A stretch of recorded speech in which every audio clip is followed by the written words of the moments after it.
여러분 한 주간도 잘 보내셨습니까? 벌써 9월이 되었네요. 2020년 9월 첫 번째 영도교회 푸른 청소년부 예배를 시작하도록 하겠습니다. 여러분들을 진심으로 환영합니다. 문화 인사를 함께 나누도록 하겠습니다. 자, 우리 같이 한번 읽으시면서 함께 인사해 볼까요? 시작. 잘 보고 잘 만들어 갑시다. 아멘. 그렇습니다. 이번 한 달 동안 우리가 우리의 주변에 있는 여러 가지 문화를, 다양한 정신들을 잘 살펴보고 또 좋은 문화들로 우리가 잘 만들어갈 수 있는 것을 우리가 함께 나눌 것 같습니다. 사도신경 하심으로 우리의 신앙을 고백하도록 하겠습니다. 나는 전능하신 아버지 하나님, 천지의 창조주를 믿습니다. 나는 그의 유일하신 아들, 우리 주 예수 그리스도를 믿습니다. 그는 성령으로 잉태되어 동정녀 마리아에게서 나시고 본디오 빌라도에게 고난을 받아 십자가에 못 박혀 죽으시고 장사된 지 사흘 만에 죽은 자 가운데서 다시 살아나셨으며 하늘에 오르시어 전능하신 아버지 하나님 우편에 앉아 계시다가 거기로부터 살아있는 자와 죽은 자를 심판하러 오십니다. 나는 성령을 믿으며 거룩한 공교회와 성도의 교제와 죄를 용서받는 것과 몸의 부활과 영생을 믿습니다. 아멘. 오늘도 경배와 찬양을 함께 하겠는데요. 오늘은 어노인팅에서 부르는 찬양 두 곡을 함께 여러분들과 함께 찬양하며 하나님께 경배하도록 하겠습니다. 먼저 첫 번째 곡은요, 푸른 마르고. 푸른 마르고 꽃을 시드나 주님의 말씀은 영원합니다. 믿으십니까? 우리 목소리 높여 주님을 찬양하며 영원하신 말씀을 주신 주님을 찬양합시다. 할렐루야! 할렐루야!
우리 믿음으로 선포하며 나갑시다. 예수 열방의 소망 예수 우리의 위로자 주는 온 땅의 영원한 소망 예수 어둠 속의 빛 예수 변함없는 진리 주는 온 땅에 빛이 되시네 우리 위에 죽으시고 다시 사신 생명의 주 주님만이 소망이요 변함없는 반석이라 주님만이 온 세상을 비추시네 또 죽음에서 부활하신 우리 구주 영광의 왕 주를 믿는 모든 자의 소망 되신 주를 믿네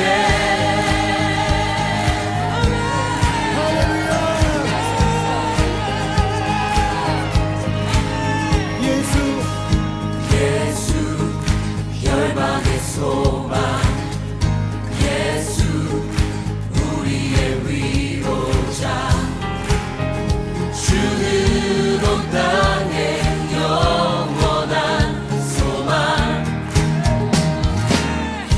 예수 어둠 속의 빛 예수 변함없는 진리 주는 온 땅에 빛이 되시네 우리 위에 죽으시고 다시 사신 생명의 주님만이 소망이요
생명의 주 우리 위해 죽으시고 다시 사신 생명의 주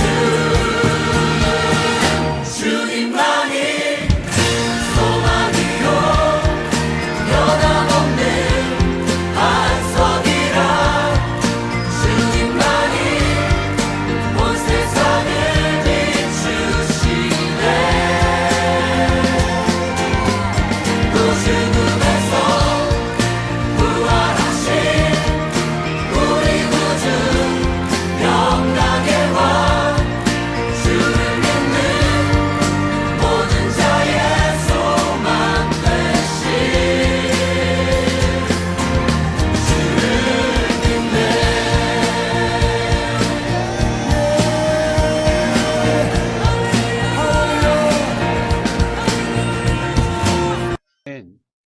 예수님만이 진짜 이 세상을 비춰주시는 그런 빛으로 그렇게 영원한 빛으로 그렇게 비춰주실 것을 믿습니다. 아까 불렀던 찬양처럼 정말 풀이 마르고 꽃이 시들고 세상은 바뀌지만 주님의 영광만큼은 영원하다. 우리가 고백하는 그런 찬양을 함께 불렀습니다. 이 시간은 봉헌 시간인데요. 여러분들 각자의 가정에서 여러분들이 하나님께 예물 드릴 수 있는 것들을 잘 준비하셨다가 다음에 교회 오실 때 그렇게 하나님께 드릴 수 있었으면 좋겠습니다. 9월 첫 번째 주일을 맞이해서 우리가 9월의 공동 기도문으로 함께 기도하기를 원합니다. 제가 먼저 하겠습니다. 이 세상을 다스리시는 하나님께 예배합니다. 죄로 물든 세상 가운데서 영원한 천국으로 인도하신 하나님께 감사합니다. 하나님의 뜻에 맞추어 세상을 바라보기를 원합니다. 우리가 하나님의 백성임을 느끼며 하나님의 백성답게 살아가기를 소망합니다. 우리에게 세상의 문화를 분별할 수 있는 지혜와 믿음의 눈을 주소서. 이 땅 가운데 하나님 나라의 문화를 세우며 살아가겠습니다. 적당히 좋은 것만 선택하려는 이기적인 마음을 버리게 하시고 이 기뻐하시는 구별된 삶을 살아가는 세상 속의 빛이 되겠습니다. 하나님 나라를 완성하시는 예수님의 이름으로 기도합니다. 아멘. 이 시간의 말씀 봉독 시간인데요. 여러분 신명기 7장 1절부터 11절 말씀을 함께 보도록 하겠습니다. 함께 읽어보도록 하겠습니다. 내 하나님 여호와께서 너를 인도하사 내가 가서 차지할 땅으로 들이시고 내 앞에서 여러 민족, 헷 족속과 기르가스 족속과 아모리 족속과 가나안 족속과 브리스 족속과 히위 족속과 여부스 족속, 곧 너보다 많고 힘이 센 7 족속을 쫓아내실 때에 내 하나님 여호와께서 그들을 내게 넘겨 내게 치게 하시리니 그때에 너는 그들을 진멸할 것이라. 그들과 어떤 언약도 하지 말 것이요 그들을 불쌍히 여기지도 말 것이며 또 그들과 혼인하지도 말지니 내 딸을 그들의 아들들에게 주지 말 것이요 그들의 딸도 내 며느리로 삼지 말 것이라. 그가 내 아들을 유혹하여 그가 여호와를 떠나고 다른 신들을 섬기게 하므로 여호와께서 너희에게 진노하사 갑자기 너희를 멸하실 것이니라. 오직 너희가 그들에게 행할 것은 이러하니 그들의 재물을 헐며 주상을 깨뜨리며 아세라 목상을 찍으며 조각한 우상들을 불사를 것이니라. 너는 여호와 내 하나님의 성민이라. 내 하나님 여호와께서 지상 만민 중에서 너를 자기의 기업의 백성으로 택하셨나니 여호와께서 너를 기뻐하시고 너희를 택하심은 너희가 다른 민족보다 수요가 많기 때문이 아니니라. 너희는 오히려 모든 민족 중에 가장 적은 여호와께서 다만 너희를 사랑하심으로 말미암아 또는 너희의 조상들에게 하신 맹세를 지키려 하심으로 말미암아 자기의 권능의 손으로 너희를 인도하여 내시되 너희를 그 종되었던 집에서 애굽 왕 바로의 손에서 속량하셨니. 그런즉 너는 알라. 오직 내 하나님 여호와는 하나님이시요 신실하신 하나님이시라. 그를 사랑하고 그의 계명을 지키는 자에게는 선때까지 그의 언약을 이행하시며 인애를 베푸시되 그를 미워하는 자에게는 당장에 부응하여 멸하시나니 여호와는 자기를 미워하는 자에게 지체하지 아니하시고 당장에 그에게 보응하시느니라. 그런즉 너는 오늘 내가 내게 명하는 명령과 규례와 법도를 지켜 행할지니라. 아멘. 신명기 7장 1절부터 11절 말씀을 가지고 함께 나눌 제목은 지켜 행할지니라 라고 하는 11절 맨 마지막에 나오는 구절을 가지고 오늘 말씀 제목을 삼아 보았습니다. 우리는 지난 8월 한 달 동안 회복이라는 주제를 가지고 많은 이야기들을 나누었습니다. 하나님께서 창조하신 원래 도로의 상태로 우리가 회복해야 된다. 하나님은 우리를 함께 살아갈 수 있도록 만들어 주셨다 라고 하는 이야기들을 통하여서 지난 한 달 동안 우리는 회복에 대한 이야기들을 함께 나눴습니다. 그리고 우리는 지난 시간에 마지막 주일 우리는 말씀 묵상에 대한 이야기들을 시편 1편을 통하여서 함께 나눴습니다. 여러분 다 기억나시나요? 말씀을 묵상하는 사람, 그 사람은 시냇가에 심겨진 나무와 같은 복 있는 사람이다. 그런 이야기를 우리가 지난 시간에 함께 말씀을 통하여서 나누었습니다. 오늘은 9월 첫 번째 주일을 맞이해서 문화라고 하는 내용을 가지고 우리가 이제 9월 한 달 동안 함께 이야기를 하게 될 텐데, 사회 문화를 바르게 분별하고 기독교의 좋은 문화들을 만들어 나가자라고 하는 취지에서 문화라고 하는 주제를 가지고 이번 9월 한 달 동안 우리가 말씀과 그리고 모든 일들을 함께 진행할 것 같습니다. 문화라고 하는 것이 과연 어떤 건가라고 하는 것을 우리가 함께 먼저 생각해 보기를 원하는데요. 문화라고 하는 것을 의미하는 영어 단어는 culture라고 하는 단어가 나옵니다. 문화는 참 다양한 것으로 우리에게 다가가고 있어요. 여러 음악이라든지 예술, 또 미술, 영화, 연극, 또 글, 사진 이런 여러 가지 것들을 통하여서 우리에게 다가가고 있고요. 그리고 여러분들도 잘 알다시피 좋지 않은 문화들도 우리에게 쉽게 우리의 아주 가까운 곳에 다가와 있다는 것을 알 수가 있습니다. 과연 그 컬처라고 하는 단어의 뜻은 뭘까? 먼저 첫 번째 뜻은 예술이나 교양을 가리킬 때 컬처라고 하는 단어를 쓰더라고요. 그러니까 여러분 교양이 있다. 저 사람 참 교양이 있다. 그 사람은 문화적인 사람이라는 거예요. 좋은 예술 작품을 보면 우리의 마음에 감동이 찾아오고요. 우리의 영혼 속에 여러 가지 것들을 생각하고 또 실천하게 되는 여러 가지 영향력을 끼치고 있는 것이 문화더라고요. 두 번째로 살펴보면 그 문화가 정신, 문명 이런 단어로 설명할 수가 있어요. 소위 말해서 우리가 어떤 정신, 어떤 문명의 시대를 살아가고 있다라고 하는 이야기를 할 때 바로 이 문화라고 하는 단어를 사용하고 있더라고요. 여러분들 지금 우리가 굉장히 스마트한 시대를 살아가고 있죠. 지금도 여러분들과 함께 영상으로 이렇게 예배를 드리고 있습니다. 이게 지금 우리를 둘러싸고 있는 또 하나의 문화가 되어 있습니다. 보는 문화, 또 비록 장소는 다르지만 함께 나눌 수 있는 것들을 만들어내는 그런 문화를 우리가 지금 누리고 있는 거죠. 세 번째 문화를 의미하는 단어가 경작, 농사라고 하는 걸로 표현할 수 있는데요. 여러분 문화는 갖고 나갈 수 있다는 거죠. 농사를 지어 나가는 것처럼 우리가 문화를 만들어 나갈 수 있고 갖고 나갈 수 있다는 것을 우리가 생각할 수 있겠고요. 그렇게 우리가 뭔가를 갖고 나가고 만들어가는 것을 통해서 열매를 맺게 되어지고 있죠. 그게 바로 문화가 가지고 있는 또 하나의 특징이더라라고 하는 거죠. 그런데 또 한 가지 우리가 생각해 볼 수 있는 것은 이 농사라고 하는 것은 그 당시에 아주 오래 전부터 이 컬처라고 하는 단어가 쓰여져 있지 않겠습니까? 그렇다면 이 컬처, 농사라고 하는 것은 그들에게 어떤 걸 의미할까요? 그들의 삶의 기본적인 것을 이야기하는 겁니다. 그래서 우리는 누구나 다 할 것 없이 바로 이 문화라고 하는 것 속에 포함돼서 살아가고 있다는 것을 알 수가 있겠더라고요. 한 가지 그림을 보여드리려고 하는데요. 여러분 피리 부는 사나이죠. 네. 그런데 21세기에도 우리가 살아가는 지금 이 시대에도 피리 부는 사나이가 있고요. 많은 사람들이 그 피리 부는 사나이를 따라가고 있습니다.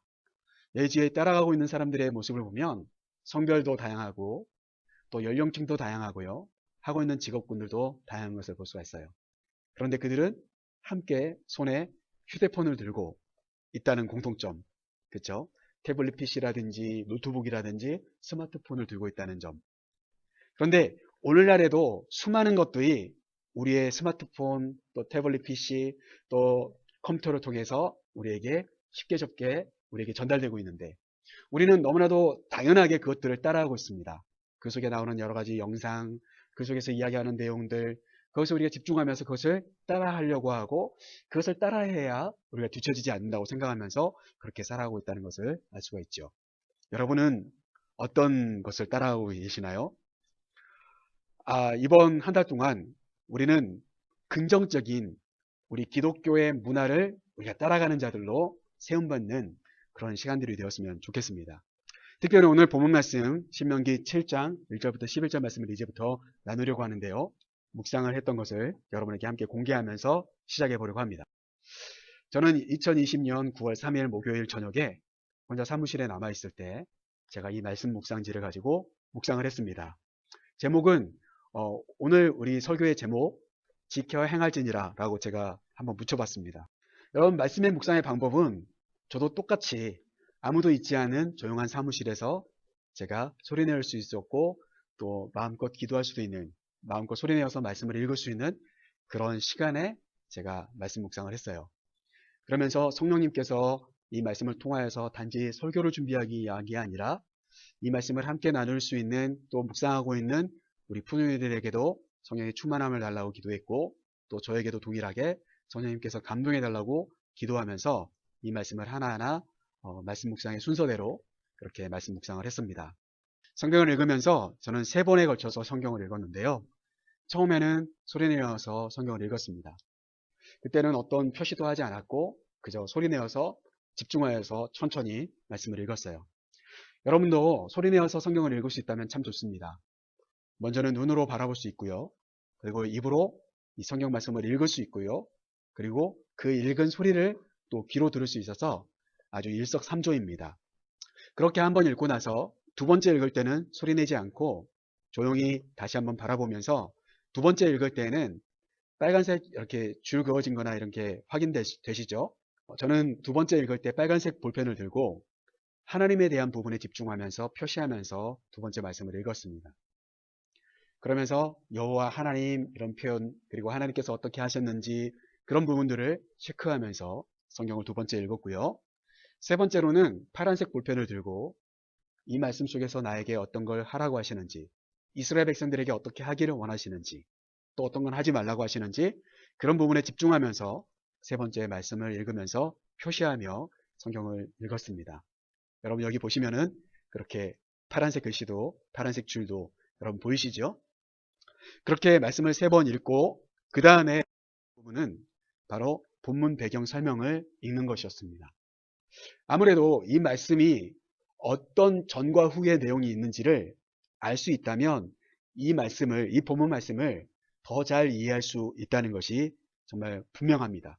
출애굽한 이스라엘 백성들이 애굽에서의 삶을 살아가다가 하나님께서 하나님의 손길을 통하여서 모세에 의해서 그들이 출애굽을 하게 되었는데, 그들을 출애굽을 하게 만드신 하나님의 목적은 그들에게 약속하신 땅, 가나안 땅으로 그들을 들어가게 하기 위한 목적이 있었다는 거예요. 그래서 홍해를 건너서 이스라엘 백성들이 광야를 지나 가나안 땅 입구까지 도착하게 되죠. 그 기간은 굉장히 짧은 기간이면 가능한 일입니다. 그 당시에 그들이 걸어서 갔겠지만 그래도 불구하고 1년이 걸렸다든지 2년이 걸렸다든지 그런 기간이 아니고요. 한 달여 만에 그들은 가나안 땅 입구까지 잘 도착할 수 있었어요. 그때 이스라엘 백성들이 가나안 땅을 바로 들어간 게 아니라 정탐꾼들을 각 지파별로 한 명씩 뽑아서 12명의 정탐꾼을 그 가나안 땅을 들어가서 정탐할 수 있게 하죠. 그리고 돌아온 그들에게 정탐한 내용들에 대한 보고를 받게 됩니다. 그때 여러분에게 드렸던 내용처럼 돌아온 정탐꾼들 중에서 여호수아와 갈렙을 제외한 10명의 사람들이 가나안 땅에 들어가니까 거기 사람들이 일단 키가 크더라는 거예요. 등치도 크고요. 그리고 굉장히 많은 인구를 갖고 있고요. 큰 성을 가지고 있어서 도저히 우리는 그들에 비하면 메뚜기처럼 약해 빠진 존재입니다. 우리가 그것에 들어간다는 것은 자살행위예요. 라고 이야기하는 것을 듣게 되었다는 거죠. 결국 정탐꾼들의 보고를 들은 이스라엘 백성들은 크게 요동치기 시작하고 실망감을 갖게 됩니다. 그러면서 그들은 이제 40년이라고 하는 세월에 어느 한 땅에서 정착하지 못하고 그렇게 방황하는 사람들로 바뀌게 되었다는 사실이죠. 물론 그 광야 40년은 그들이 하나님께서 그들을 어떻게 인도하시는지를 배울 수 있는 좋은 공부의 시간들이었고, 그 광야 속에서 아말렉이라든지 여러 민족들과의 싸움 가운데 크고 작은 승리를 할 수 있게 도와주시는 하나님을 경험하게 되는 좋은 시간이기도 하였습니다. 그리고 여러분들이 잘 아시듯이 하나님께 제사하는 방법, 하나님의 성막을 짓는 방법, 이런 내용들을 모세를 통하여서 10계명 이런 내용들을 하나하나 공부할 수 있었던 그런 기간들이 바로 광야 40년 기간이었다는 것을 우리가 알 수가 있죠. 안타까운 것은 모세와 함께 출애굽했던 사람들 중에 여호수아와 갈렙을 제외한 성인 남성들은 단 한 사람도 40년 뒤까지 살아남은 사람이 없다는 점이에요. 이제 그렇게 40년을 보내고 이제 다시 그들이 들어가려고 했던, 하나님이 주시겠다고 했던 가나안 땅 건너편에 그들이 도착하게 되었을 때 바로 오늘 본문 포함되어 있는 신명기 말씀이 시작되게 되는 것입니다. 여러분 좀 이해가 되시나요? 신명기는 한마디로 말한다면 하나님께서 모세를 통하여서 이스라엘 백성에게 들려주고 싶었던 유언과 같은 이야기, 바로 그게 신명기 내용이라는 사실이죠. 오늘 본문 말씀도 바로 그렇게 내용이 준비되어 있습니다. 그래서 이스라엘 백성들에게 가나안 땅에 들어가서 이제는 하나님께만 집중하고 하나님의 백성답게 정복하고 하나님의 복을 누리는 그런 삶을 살아가라. 첫 번째 문제는 어떤 질문인가요? 말씀 속에서 발견된 하나님은 어떤 하나님이십니까? 라고 하는 질문이죠. 저는 본문 말씀 9절 말씀을 통하여서 이 말씀의 답을 딱 한 절로 표현한다면, 한마디로 표현한다면 9절 말씀에 나와 있는 것처럼 이렇게 설명할 수가 있겠죠. 그런즉 너는 알라 오직 내 하나님 여호와는 하나님이시요 신실하신 하나님이시라. 그래서 저는 빨간색 글씨로 답을 9절 이렇게 쓰고요. 신실하신 하나님 이렇게 썼습니다. 이 성경 전체적인 내용 속에 포함되어 있는 하나님은 신실하신 하나님이시더라 라는 거였어요. 자, 그 근거를 살펴보면 먼저 1절 말씀이 오니까 내 하나님 여호와께서 너를 인도하사 내가 가서 차지할 땅으로 들이시고 라고 하는 설명으로 출발되어집니다. 그래서 저는 1절에 표현된 내용을 살펴보면서 여호와 하나님은 우리를 인도하시는 하나님이시고 땅에 들어갈 수 있도록 하시는 하나님이시고 그렇게 썼습니다. 그런데 그 땅에 원래 살고 있었던 정말 많고 힘이 센 족속들을 하나님이 쫓아내실 때라고 하는 표현이 1절 말씀에 나와요. 2절 말씀에 보니까 그들을 너희에게 넘겨서 치게 하시리니 이런 설명이 나와요. 결국 하나님은 우리보다도 더 능력이 많으신 하나님이시기 때문에 우리가 더 도저히 싸워서 이길 수 없는 그들을, 그 땅을 먼저 차지하고 있던 그들을 쫓아내시고 그 땅으로 우리를 들어가게 하시고 그 땅으로 우리를 인도하시는 하나님이시더라 라고 하는 것을 1절 말씀과 2절 말씀을 통하여서 확인할 수가 있었습니다. 여기서 인도하시는 하나님을 8절 말씀에서도 확인해 볼 수 있는데 8절 말씀 끝부분에 보면 이렇게 나옵니다. 자기의 권능의 손으로 너희를 인도하여 내시되 너희를 그 종되었던 집에서 애굽 왕 바로의 손에서 속량하셨나니. 그렇죠. 하나님이 어디서 그들을 인도하셨냐면 종되었던 집 애굽 왕 바로의 손에서부터 하나님이 그들을 인도하여 내셨고, 그리고 그들에게 약속해 주셨던 가나안 땅으로 그들을 들어가게 하시기 위해서 가나안 땅에 있는 많고 힘이 센 족속들을 쫓아내 주시는 하나님, 바로 그 하나님이 1절부터의 내용 속에 등장하는 신실하신 하나님의 모습이더라라는 것이었습니다. 자, 또 다른 하나님의 모습을 찾아볼 수가 있는데 그건 6절 말씀이에요. 6절 말씀에 보니까 이렇게 나옵니다. 너는 여호와 내 하나님의 성민이라. 내 하나님 여호와께서 지상 만민 중에서 너를 자기 기업의 백성으로 택하셨나니. 그렇습니다. 하나님은 이스라엘 백성들을 선택하셨다는 거예요. 그래서 6절 말씀에 제가 이렇게 써놨죠. 6절 하나님의 거룩한 백성을 선택하신 하나님. 그런데 그 선택의 기준이 7절과 8절을 통하여서 우리에게 소개되고 있는 것을 보게 됩니다. 하나님이 하나님의 백성을 선택하는 기준이죠. 굉장히 중요한 이야기겠죠. 7절 말씀에 보니까 이렇게 나와요. 여호와께서 너희를 기뻐하시고 너희를 택하시는 이유가 뭐냐? 너희가 다른 민족보다 수요가 많기 때문이 아니고 너희는 오히려 다른 모든 민족 중에서 가장 적으니라. 그래서 제가 첫 번째 기준을 뭐라고 써놨냐면 가장 작고 적지만 이라고 하는 표현으로 이 내용을 써놨어요. 하나님은 외형적으로 강한 사람이기 때문에 우리를 선택하신 게 아니라 작고 약하지만 선택해 주시는 분이구나. 하나님의 기준은 참 다르구나 라고 하는 것을 7절을 통하여서 확인해 볼 수가 있었고요. 이어지는 8절 말씀에 보니까 이렇게 나옵니다. 여호와께서 다만 너희를 사랑하심으로 말미암아. 그러니까 우리를 선택하신 이유가 뭐예요?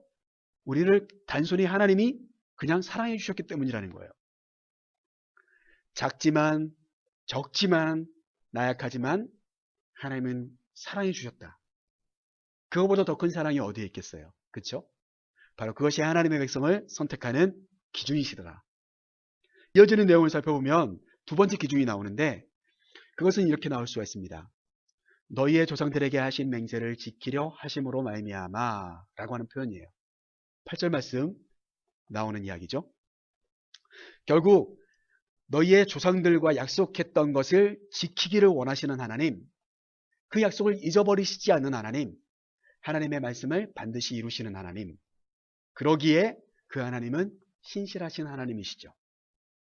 이스라엘 백성들이 너무나도 좋아서 하나님이 그들의 땅으로 인도해 주시려고 하신 게 아니라, 그들을 선택하신 게 아니라, 하나님께서 아브라함, 창세기 12장까지 이 말씀이 거슬러 올라가야 되겠죠?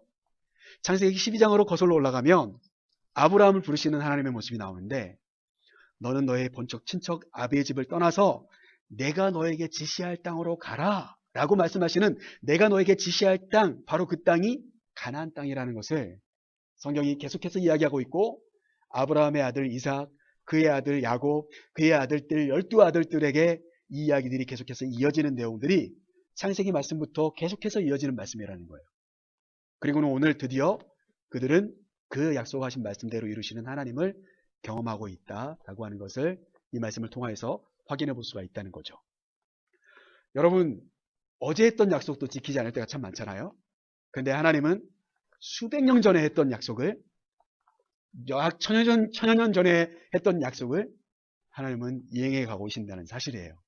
그 하나님이 우리 아버지 하나님이시다라고 이야기할 수가 있습니다.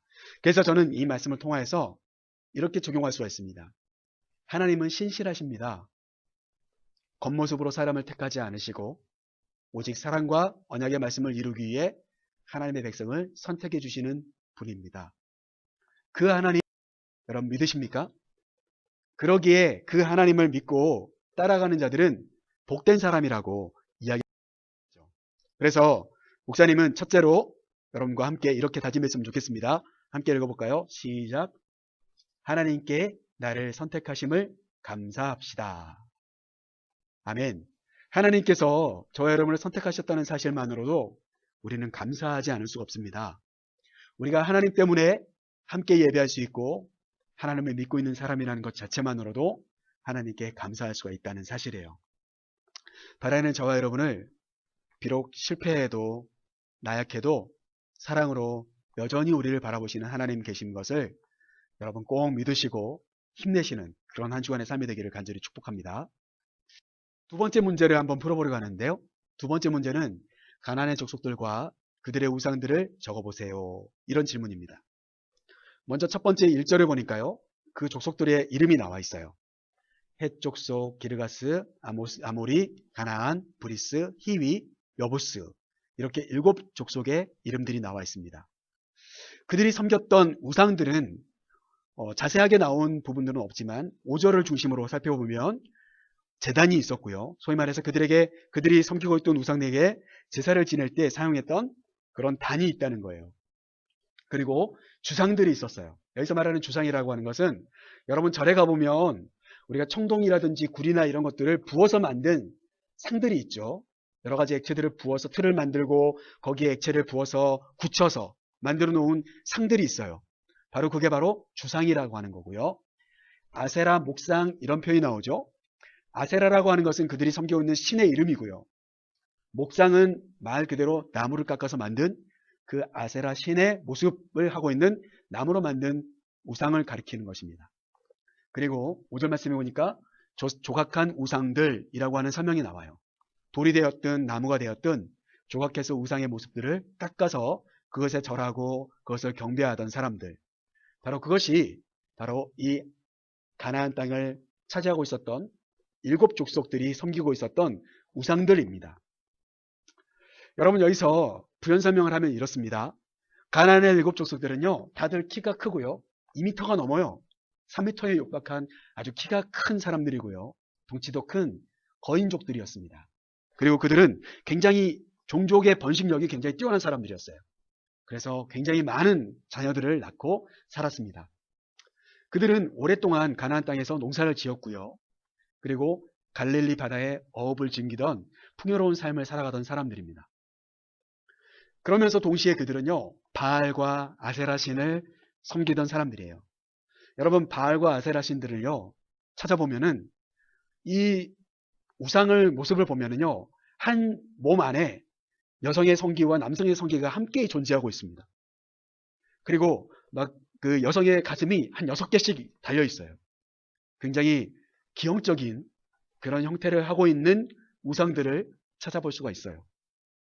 한 몸에요, 남성의 성기와 여성의 성기가 함께 있고, 그 말은 뭘까요? 이 신은 여러 자녀들을 낳게 되는, 그러니까 소위 말해서 열매라고 생각하는 거예요. 그렇게 많은 자녀들을 낳게 하는 풍요로운 삶을 살아갈 수 있도록 해주는 그런 신들이다 라고 그들이 상상하면서 만들어 놓은 그런 우상들이라는 거죠. 그 신들이 그들에게 농사를 잘 짓게 해주고 많은 자녀들을 낳게 해줄 거라고 믿고 있었던 사람들, 바로 그 사람들이 가나안 땅에 살고 있었던 7족속이었다라는 것을 여러분에게 설명드릴 수가 있을 것 같습니다. 자, 그러면 3번 문제로 넘어가서요, 그런 가나안 족속들에게 하나님이 모세를 통해서 어떻게 해라, 어떻게 하지 말아라 라고 하는 두 가지로 오늘 본문이 잘 설명되어 있는 내용들을 살펴볼 수가 있겠는데요. 이 문제를 풀어가다 보면 오늘 본문이 바로 그렇게 설명하고 있는 것을 확인해 볼 수가 있습니다. 특별히 2절 말씀부터 이어지는 5절 말씀 사이에 보면 그 내용들을 우리가 확인해 볼 수가 있어요. 먼저 하나님께서 이스라엘 백성들에게 그들을 이렇게 하라, 그들에게 이렇게 하라고 말씀하신 내용이 있죠. 그 말씀을 한마디로 정리해 본다면 2절 말씀에 나와 있는 것처럼 그들을 진멸할 것이다 라고 하는 것입니다. 여호와께서 그들을 내게 넘겨주셔서 내게 치게 하시리니 그때에 너는 그들을 진멸할 것이라. 한마디로 말하면 그들을 완전히 소멸시켜라 라고 하는 것이 하나님의 명령이었어요. 그러면서 5절 말씀에 보면 아까 우상들의 이름이 나오는 그 부분을 살펴보면 어떻게 설명하고 있냐면 오직이라고 하는 단어로 출발을 해요. 오직 이 말은 뭘까요? 반드시 이것은 해야 돼 라고 하는 하나님의 말씀이죠. 자, 5절 말씀을 읽어보면 이렇습니다. 오직 너희가 그들에게 행할 것은 이러하니 그들의 제단을 헐며 주상을 깨트리며 아세라 목상을 찍으며 조각한 우상을 불사를 것이니라. 그렇습니다. 하나님께서 이스라엘 백성에게 가나안의 7족속들을 너희가 만나게 되걸랑 그들을 완전히 진멸해라. 그런데 그들이 가지고 있었던 모든 우상들까지도 다 불에 태워서 그들의 신들마저도 다 제거하라 라고 하는 것이 하나님이 그들에게, 이스라엘 백성들에게 하라고 하신 명령, 이렇게 설명드릴 수가 있겠죠. 자, 그렇다면 반대로 하나님이 이스라엘 백성들에게 가나안 족속들을 만나면 이것만큼은 하지 마라 라고 하는 하지 말아야 될 것들은 과연 무엇이었을까?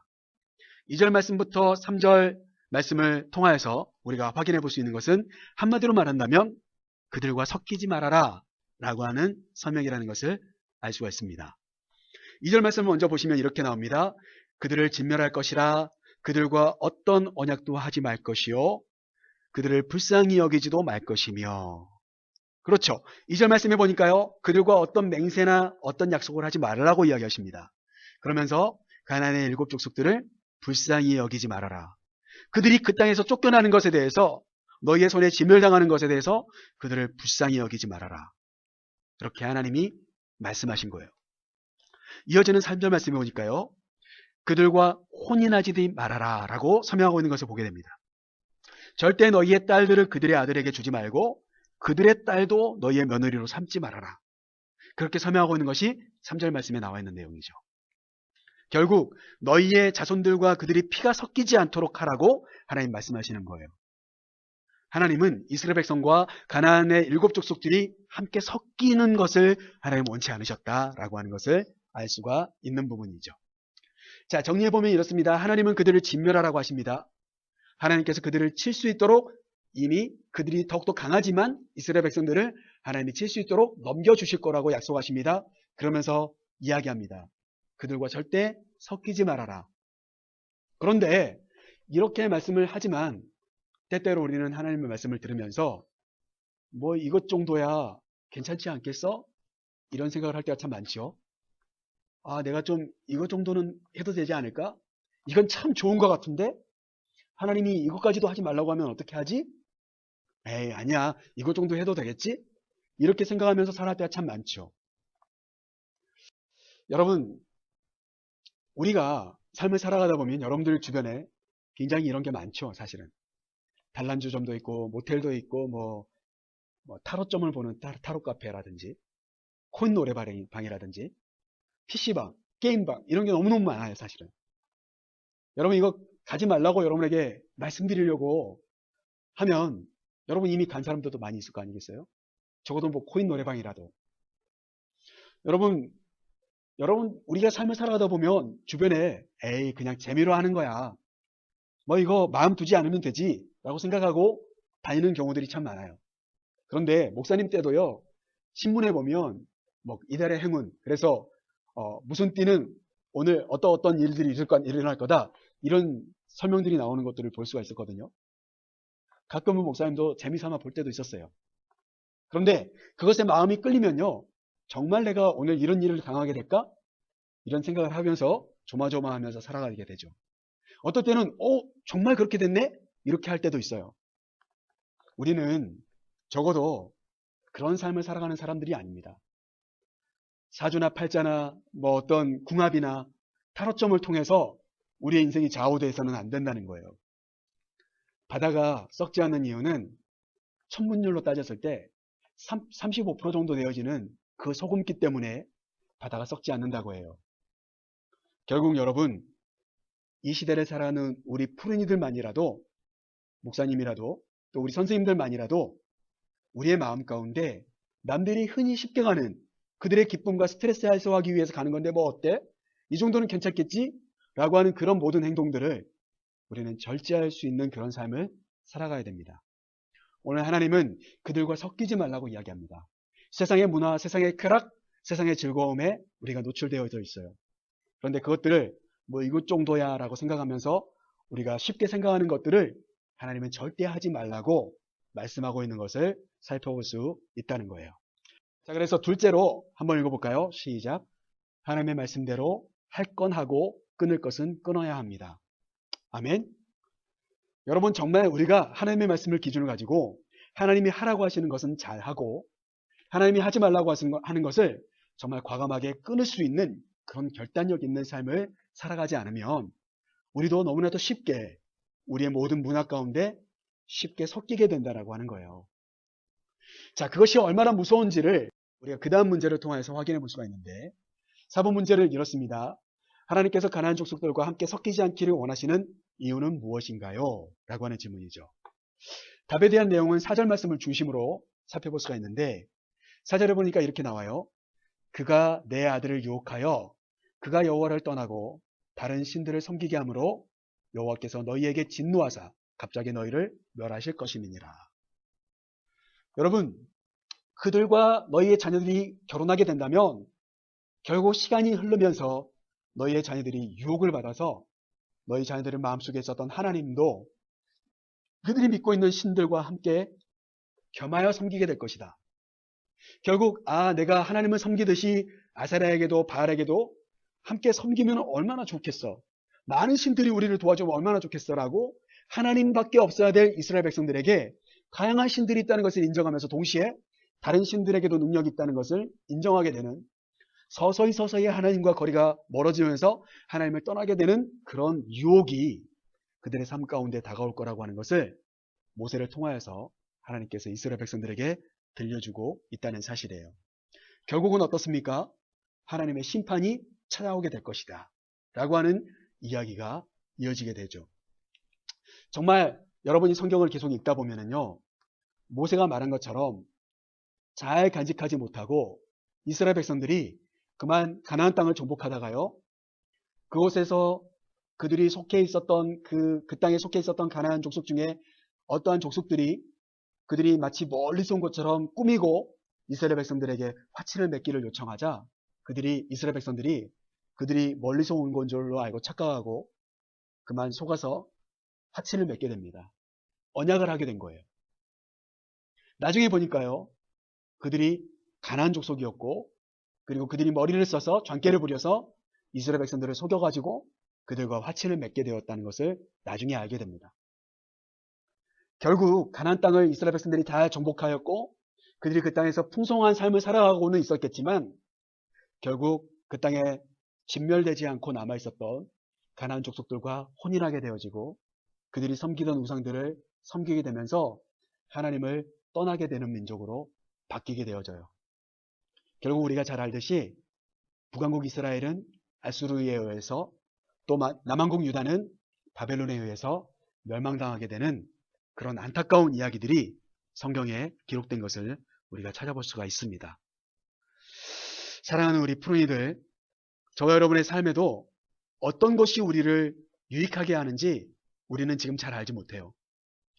결국 우리가 유혹에 빠져서 넘어가면 하나님의 심판이 찾아오게 된다는 것을 우리가 이 말씀을 통해서 잊지 않았으면 좋겠습니다. 마지막으로 5번 문제를 풀겠는데요. 요즘 내가 빠져있는 게임이나 드라마, 연예인 등의 문화나 예술적인 부분을 적어보세요. 그것이 나에게 주는 유익점, 그리고 해로운 점은 어떤 것이 있는지 생각해 봅시다. 여러분, 어떤 것을 쓰셨나요? 여러분은 어떤 게임이나 어떤 스포츠, 또 어떤 드라마, 어떤 연예인에게 빠져 있습니까? 여러분을 흥분시키는 문화적인 것들은 어떤 것이 있습니까? 목사님은 스포츠라고 썼어요. 목사님 운동하는 것도 좋아하고 운동 보는 것도 참 좋아합니다. 운동을 통하여서, 스포츠를 통하여서 목사님이 느끼는 것은요, 건전하게 몸을 움직이면서 건강을 찾을 수 있다라고 하는 거예요. 그리고 그 운동 게임을 보면서 목사님이 응원하는 팀이 이길 때 정말 희열을 느끼고 스트레스가 해소되는 유익함이 있더라고요. 그런데 반대로 내가 스포츠를 할 때도 승부욕이 발동해서 이기려고 하고요. 그리고 흥분하게 되어지고, 또 내가 응원하는 팀이 지게 되면 그 선수들을 비난하는 그런 내면적인 마음들이 있더라고요. 그래서 결국 스트레스가 또 쌓이게 되는 해로움이 있더라는 거예요. 여러분들은 어떤 것이 여러분의 정말 빠져있고 여러분이 정말 즐겨하고 있는 그런 게임이나 드라마가 있는지 잘 모르겠습니다. 그것이 여러분에게 주는 장점과 단점이 뭐가 있는지 여러분 한번 솔직하게 기록해 볼 필요가 있겠죠. 자, 습관은 참 중요합니다. 우리말에도 3살 버릇이 8가지 간다는 속담이 있어요. 그러니까 좋은 습관은 우리 일생에 큰 유익을 줍니다. 반대로 나쁜 습관은 어떻게 될까요? 우리 일생 일대에 큰 골림돌이 될 겁니다. 여러분 어떤 문화를 좋아하십니까? 또 어떤 문화에 여러분이 정말 빠져 있습니까? 거기에서 나오기가 너무나도 힘든 그런 문화가 있을 수 있어요. 친구들 또래 문화가 있어요, 여러분에게. 어떤 친구들과 함께 뭉쳐서 어떤 친구를 왕따한다든지, 또 어떤 친구들과 함께 정말 담배 핀다든지, 흡연한다든지, 술을 마신다든지, 또 음란한 영상에 심취되어져서 성적인 중독에 빠져 있다든지, 여러분 그런 것들이 너무너무 비일비재하게 우리 학생들에게도 열려져 있다는 것을 목사님도 잘 알고 있습니다. 건전하고 유익한 문화와 습관과 취미생활이 여러분의 영혼과 마음과 몸을 건강하게 만들게 될 겁니다. 이 시간의 말씀을 통하여서 우리가 잘 봐야 합니다. 여러분 자신도 잘 살펴보시고 친구들의 모습도 잘 살펴보시고요. 그리고 우리가 잘 만들어갈 수 있어야 합니다. 그럴 때에 그것이 진짜 여러분들을 유익하게 되는 좋은 문화가 될 수 있다는 사실. 자, 마지막 셋째 한번 읽어보겠습니다. 시작. 하나님의 말씀을 기억하고 다가올 일을 준비합시다. 여러분 이스라엘 백성들이 하나님의 말씀을 기억하지 못하고 섣불리 사람들하고 언약을 맺다 보니까 결국 그들은 하나님과 거리를 멀게 만들어버리는 그들의 미래의 일들이 그들에게 다가온다는 것을 망각한 채 그들의 삶에 좋지 않은 결론으로 그 모든 일들이 다가오게 되는 것을 우리가 볼 수 있었습니다. 여러분 멀리 바라볼 수 있는 믿음의 눈을 달라고, 바르게 선택할 수 있는 지혜를 달라고 하나님께 기도하셔야 됩니다. 말씀 마치면서요, 마지막으로 말씀 묵상을 마치면서 바로 이 부분을 이제 기록을 했습니다. 한 줄 기도 내용. 목사님이 이렇게 썼어요. 타협하고 적당히 좋은 것을 취하려 하지 말고 결단력 있게 살게 하소서. 그렇게 한 줄 기도문을 쓰고 이 내용을 붙잡고 간단하게 기도하고 말씀 묵상을 마쳤는데요. 여러분, 길게 시간을 내서 기도하는 것도 참 좋지만 한 줄로 기도문을 짧게 정리해 볼 수 있다면 계속해서 이 기도를 할 때마다 쉽게 기도문이 기억날 수 있고요. 특정한 시간을 내지 않아도 계속해서 마음으로 되뇌이면서 기도할 수 있는 장점이 있고요. 그리고 이 본문 말씀이 또 떠오를 수 있어서 너무나도 좋은 것 같습니다. 묵상한다는 것은 기록하는 것이 아니라 실천하는 것이라는 것을 여러분이 꼭 기억하면서, 목사님도 이렇게 적당하게 좋은 것만 취하려고 하는 그런 마음이 아니라 결단력 있는 삶을 살아가야 되겠다라고 결단하면서 실천하는 것이 바로 묵상의 최종적인 결론이다. 그렇게 이야기해 볼 수가 있겠습니다. 파송의 시간을 갖도록 하겠습니다. 제가 먼저 읽겠습니다. 이 세상에 하나님 나라의 문화를 세워가기를 결단하는 여러분을 세상으로 파송합니다. 한 주간의 삶에서 이 세상의 문화를 분별하며 살아갑시다. 아멘. 매일의 삶에서 하나님의 백성답게 행동하며 살아가겠습니다. 아멘. 오늘은 9월 첫 번째 주일이어서 목사님이 축도함으로 예배를 마치도록 하겠습니다. 지금은 주 예수 그리스도의 은혜와 하나님의 극진하신 사랑과 성령님의 교통하심이 오늘도 내 자신을 살펴보고 내 주변에 있는 친구들을 살펴보고 내가 좋아하는 것, 내가 즐기고 있는 것, 내가 빠져있는 문화를 잘 바라보면서 좋지 못한 것을 결단하며 그것들을 제하여 버리기로 마음속으로 결단하고 좋은 하나님의 말씀을 기억하며 우리의 삶을 바르게 이끌어가고자 결단하는 사랑하는 우리 프리들과 우리 선생님들 머리 위에 구체적으로 함께 계시기를 간절히 축원하옵나이다. 아멘. 이상으로 예배를 마쳤고, 여러분 이번 주에도 우리가 함께 모여서 예배 드릴 수가 없어서, 현장 예배가 드릴 수가 없어서요. 비대면 예배만 가능한 날이라 제가 이렇게 영상으로 또 여러분들과 함께 예배를 드렸습니다. 여러분 이 한 주간도 여러분 여러 가지 코로나 때문에 또 태풍 때문에 여러분 등교하는 일정들이 불분명할 텐데, 여러분 그럴수록 여러분 사람들에게 보이려고 하는 우리가 아니라 하나님께 더욱더 집중하면서 하나님께 더욱더 잘 보일 수 있는 시간들을 많이 갖는 귀한 한 주간의 삶이 될 수 있기를 간절히 원합니다. 여러분 건강도 잘 지키시고요. 여러분의 마음과 영혼도 더욱더 건전하게 좋은 문화 가운데, 좋은 습관 가운데 삶을 살아갈 수 있는 그런 복된 한 주간의 삶을 살 수 있기를 간절히 소망합니다. 우리가 여러 가지 변경된 내용들은 단톡방에 카톡을 통하여서 여러분들에게 전달해 드리도록 하겠습니다. 우리 선생님들과 목사님이 여러분들을 응원합니다. 사랑합니다. 샬롬.